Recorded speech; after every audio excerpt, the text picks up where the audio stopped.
कि आज ऐसी दो महान विभूतियों का उनके जन्मदिन के अवसर पर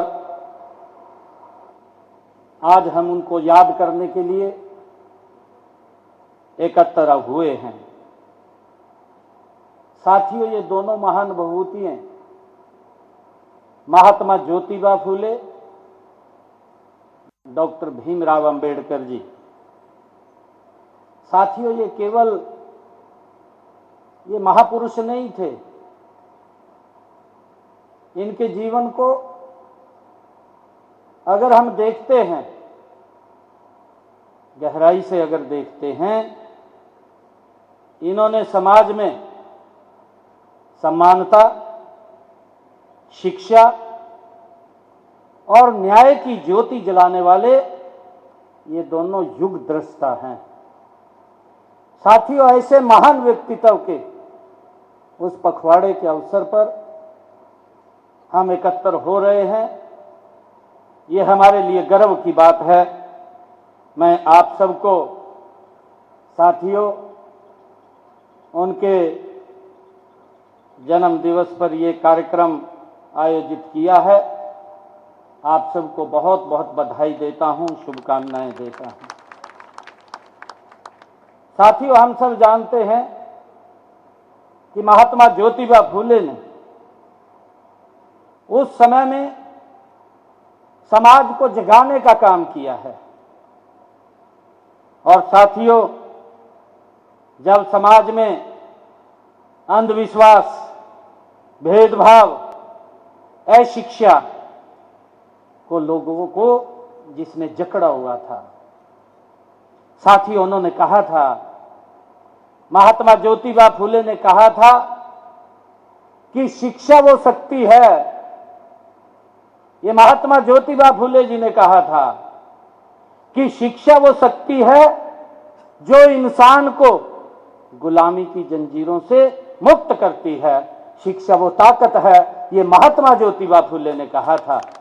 साथियों, हम सब जानते हैं कि उस समय में जब महिलाओं को शिक्षित करना एक अपराध माना जाता था, महात्मा ज्योतिबा फूले ने पहले तो अपनी धर्मपत्नी को शिक्षित किया और फिर दोनों ने मिलकर के देश का सबसे पहला बालिका विद्यालय खोलने का काम वो महात्मा ज्योतिबा फूले और सावित्रीबाई फूले ने किया है।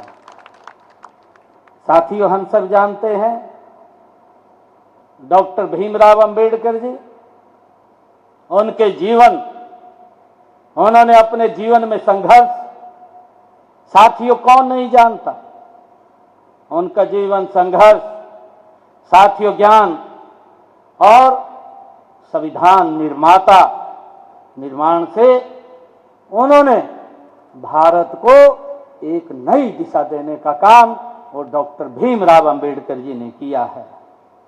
साथियों, हम सब जानते हैं माता, उनका जीवन संघर्ष, साथियों ज्ञान और संविधान निर्माता निर्माण से उन्होंने भारत को एक नई दिशा देने का काम वो डॉक्टर भीमराव अंबेडकर जी ने किया है।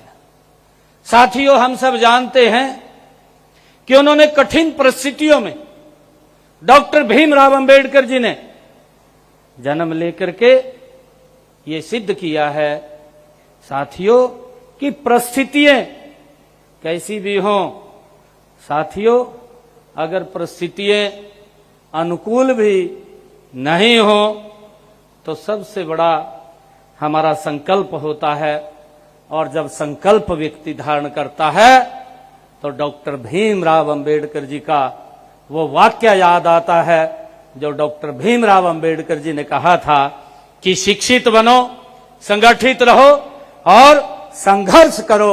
ये डॉक्टर भीमराव अंबेडकर जी ने साथियों हमें कहा था।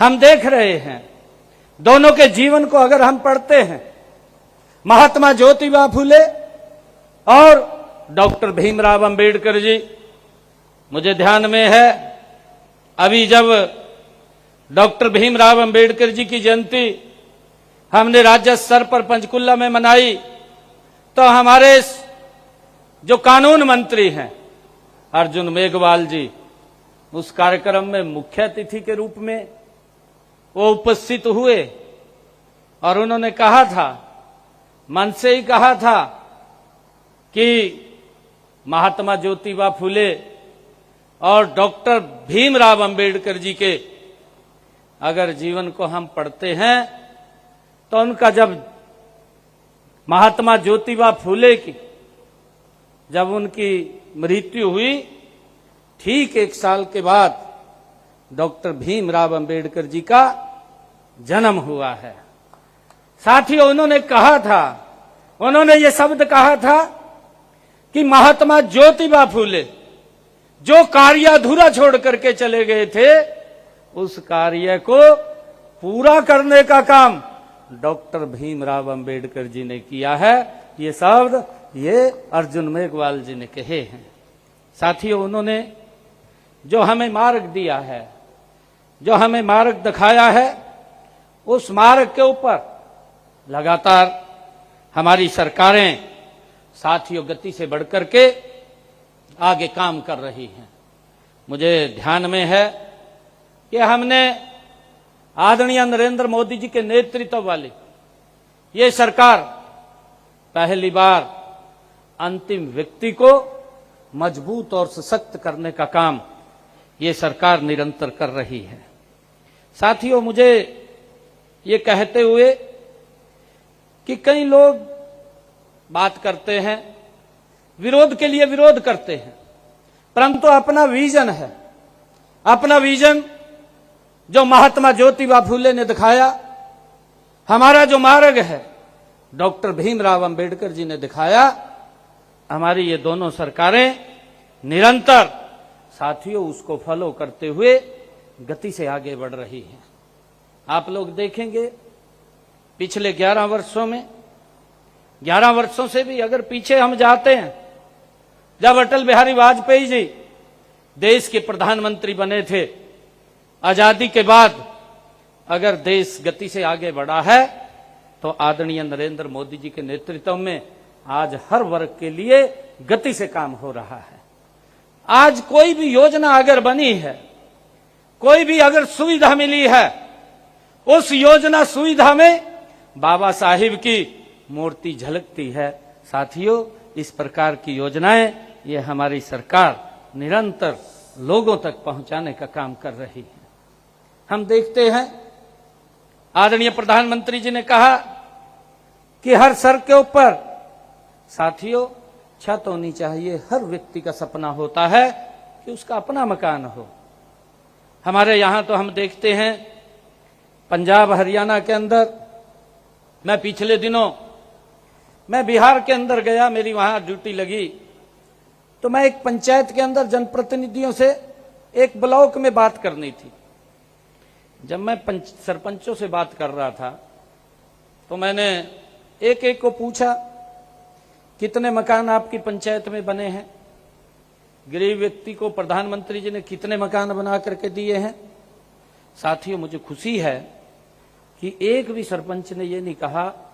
जब मैं उसका पूरा डाटा निकल करके आया, हर पंचायत के अंदर 700 से लेकर के 1000 तक मकान बना करके चाबियां सौंपने का काम ये नरेंद्र मोदी की सरकार ने किया है।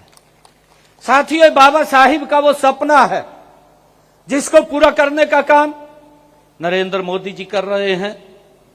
ये महात्मा ज्योतिबा फुले का वो सपना है जिस सपने को पूरा करने का काम साथियों नरेंद्र मोदी जी कर रहे हैं। और मुझे ये बताते हुए कि उन्होंने ये पहली बार है कि जो आयुष्मान योजना लेकर के आए हैं, ये कल्पना से परे की बातें होती हैं। और साथियों, इसके बारे में विचार भी नहीं किया गया। 55 साल देश की आजादी के बाद हुए हैं, परंतु इस प्रकार की, क्योंकि जब परिस्थितियां देश के अंदर ऐसी होती हैं तो उनके समाधान के लिए कुछ ना कुछ योजनाएं जरूर बनती हैं, परंतु आज तक उस तरफ शायद सोचा नहीं गया होगा। अगर किसी ने सोचा है तो नरेंद्र मोदी जी ने सोचा है। मुझे ध्यान में है, हरियाणा प्रदेश की अगर मैं बात करूं, हरियाणा प्रदेश के अंदर हमने आयुष्मान चिरायु योजना को लागू किया है और साथियों उसका लाभ अंतिम पायदान पर खड़े हुए व्यक्ति को एक उसका हौसला बढ़ाने का काम, उसको इस बात का विश्वास है कि मुझे अगर कोई दिक्कत आ जाती है तो मुझे इलाज के लिए किसी की तरफ देखने की आवश्यकता नहीं है। साथियों, यह विश्वास अगर किसी ने दिया है तो ये नरेंद्र मोदी जी ने दिया है और यही विश्वास ये महात्मा ज्योतिबा फुले और डॉक्टर भीमराव अंबेडकर जी आम जन को देने का काम करते थे, जिसको नरेंद्र मोदी जी ने आगे बढ़ाने का काम कर रहे हैं। साथियों, मुझे ये बताते हुए गर्व भी है, जब मैं गांव के अंदर जाता हूं और गांव में जाकर के मैं ये पूछता हूं कि आयुष्मान योजना का लाभ किसने उठाया है, तो साथियों एक दो हाथ नहीं खड़ा होता। मेरे ख्याल से हर गांव के अंदर 30, 40, 50 लोगों के हाथ खड़े हो जाते हैं। हर एक बात बोलते हैं कि इसके कारण मेरा स्टंट डला है, इसके कारण मेरा ऑपरेशन हुआ है। और मुझे खुशी है बताते हुए कि हमने हरियाणा प्रदेश के अंदर 27 लाख ऐसे परिवार हैं जिन्होंने इस योजना का लाभ उठा करके साथियों कहीं ना कहीं अपना इलाज कराने का मुफ्त में काम किया है। ये बहुत बड़ी सुविधा आम व्यक्ति को, ये अंतिम पायदान पर खड़े हुए व्यक्ति को सशक्त करने का काम ये हमारी सरकार ने दिया है। साथियों, इसका लाभ भी ये बाबा साहिब का ही सपना था कि समाज में समानता होनी चाहिए, समाज के अंदर गरीब और अमीर का ये खाई को खत्म होना चाहिए। परंतु हम देखते हैं लंबे समय तक इस खाई को गहरा किया गया।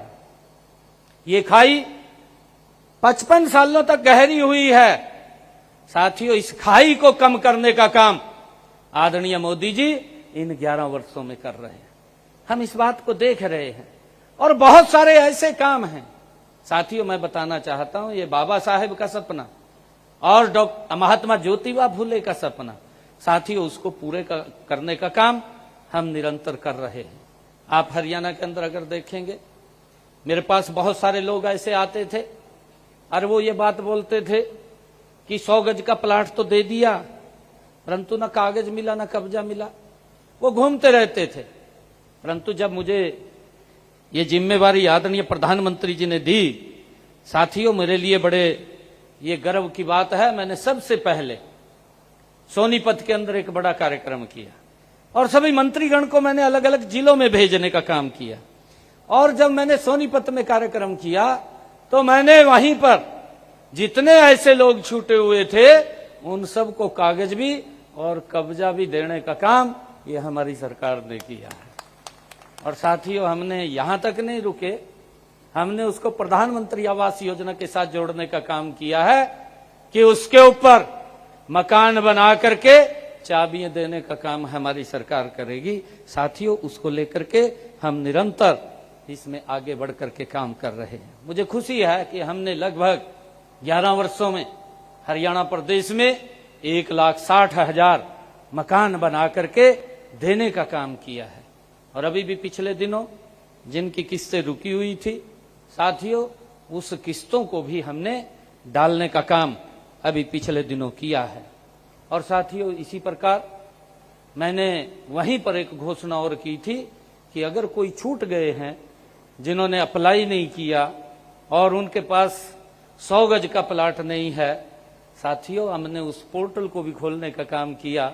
और मुझे खुशी है कि हमने उसकी एक खेप जारी की है और उसमें लगभग 16,500 के करीब लोगों को 100 गज का प्लाट देने का काम ये हमने किया है।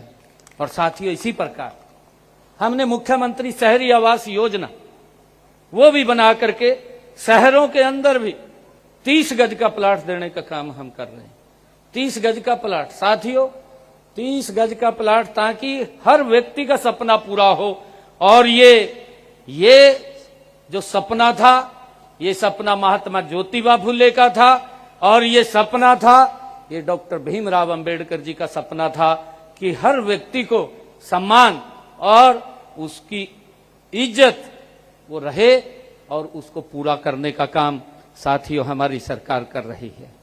साथियों, बहुत सारे ऐसे कार्य हैं जिनको निरंतर सरकार अंतिम व्यक्ति तक पहुंचाने का काम कर रही है। मैं आप सबसे एक आग्रह करना चाहूंगा, मैं ये आग्रह करना चाहूंगा कि हमें आज संकल्प लेकर के आगे बढ़ने की आवश्यकता है। जो सपना साथियों महात्मा ज्योतिबा फूले ने देखा था, जो सपना डॉक्टर भीमराव अंबेडकर जी ने देखा था, साथियों यदि हमने जीवन में आगे बढ़ना है तो हमें साथियों फूले जी से समाज सेवा कैसे होती है, उनके जीवन से साथियों हमें सीखने की आवश्यकता है कि समाज सेवा कैसे होती है। और साथियों, अगर हमें जीवन में सफल बनना है तो हमें अपनी सफलता को ऊंचाइयों के ऊपर पहुंचाना है, तो डॉक्टर भीमराव अंबेडकर जी के जीवन को हमें देखना होगा, उसे पढ़ना होगा और उस जीवन को अपने जीवन में उतारना होगा। वो संकल्प आज लेने की आवश्यकता है कि हमें समाज की सेवा कैसे करनी है। महात्मा ज्योतिबा फूले के जीवन से हमें सीखना होगा कि कैसे गरीब व्यक्ति को शिक्षित और उसको आगे बढ़ाया जा सके, और साथियों कठिन परिस्थितियों में भी कैसे सफलता हासिल की जा सकती है। ये डॉक्टर भीमराव अंबेडकर जी के जीवन से साथियों हमें सीख मिलती है। हार साथियों उन्होंने कहा है, इन दोनों ने कहा है कि हार कभी मत मानिएगा, हार कभी मत मानिएगा। और साथियों जब उन्होंने हार नहीं मानी तो आज इतिहास उसका गुणगान कर रहा है, आज इतिहास उसको याद कर रहा है। साथियों हम सब के लिए ये बड़े गर्व की बात है। आज हमें संकल्प लेने की आवश्यकता है, हम उनके जीवन से ये संकल्प लें और साथियों आगे बढ़ें। मैं आज इस अवसर के ऊपर, क्योंकि मेरा एक कार्यक्रम है उसके अंदर मुझे देरी हो रही थी, मैंने मंच का जो संचालन कर रहे थे उनसे आग्रह भी किया कि मैंने जल्दी जाना है, परंतु कुछ हमारे महानुभाव मंच पर बैठे हैं जो बोलना भी चाहते थे, परंतु वो समय की कमी के कारण नहीं बोल पाए। हमारे नारा साहब जो बहुत अच्छे गायक हैं और इतना अच्छा इन्होंने पूरी टीम ने गाया, इनको भी मैं बहुत बहुत बधाई देता हूं, शुभकामनाएं देता हूं। और जो मांग पत्र मेरे को दिया गया है, मांग पत्र में काफी मांगे लिखी गई हैं, इन मांगों को जरूर हम विभाग से चर्चा करके इनके ऊपर क्या क्या होगा तो आपको भी किसी दिन अगर इसमें आवश्यकता पड़ी जरूर बुलाएंगे। सत्यवान जी आपको बुला करके इसके ऊपर जरूर चर्चा विचार करेंगे। आप सबको मैं महात्मा ज्योतिबा फूले और डॉक्टर भीमराव अंबेडकर जी का जो ये उनकी जन्म जयंती का पखवाड़ा हम मना रहे हैं, मैं इसके लिए आप सबको बहुत बहुत बधाई और शुभकामनाएं देता हूं। इन्हीं शब्दों के साथ जय हिंद, जय भारत, जय भारत मां।